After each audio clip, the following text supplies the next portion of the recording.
There is this unbelievable body camera footage from the Seattle Police Department that shows them responding to a residential burglary. What they found when they went into the victim's garage is unreal. Let's get to it in our segment, Unbelievable.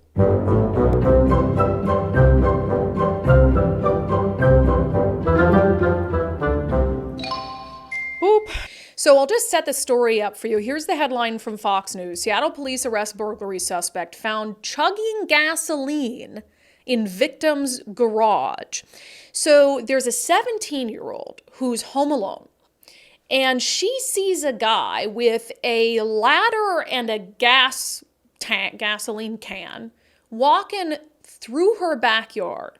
This guy breaks a back window. Again, 17, she's home alone. So she runs, hides in her parents' closet, calls police. Police show up at the house, and here's the body camera footage of what happens next. Yeah, I heard banging inside. You got it, buddy. One more. Got it. Seattle Police, we're checking inside. Make a presence known. No, garage. Hey, behind the car. Hey, get your hands up now. Get them up. Leave the hands in the air. Keep your hands in the air.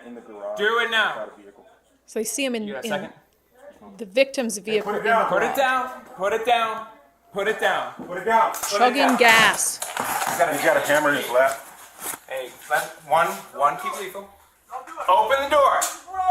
Open the door right now. I got this. He's in the car now. Open it now. Open the door or we'll bust it open.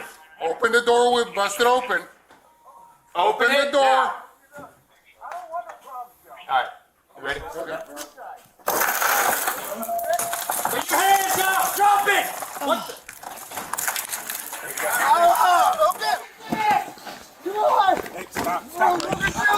They stop this guy if you're just listening to the podcast. Stop him from chugging gasoline as quick as he can. Rip him out of the car.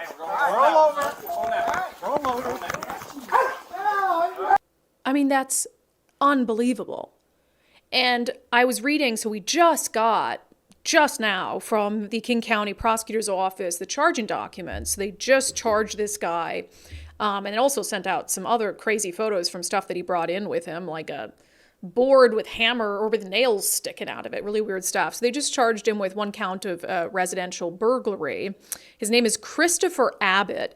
And I don't see at first glance any mention of mental health issues. But again, I have to believe that to sit in a car and chug gasoline and his behavior, I have to believe there's some mental health issues involved. But get this, and the prosecutor's office only asked for $20,000 bail on this guy, and you're entitled to reasonable bail, and maybe they think he's indigent, he doesn't have enough money to come up with what he would need to come up with in order to get out. But he's got, in the charging documents, it says the state has community safety concerns based on both the facts of the case, obviously, and the defendant's violent history. He has a violent history out of Texas.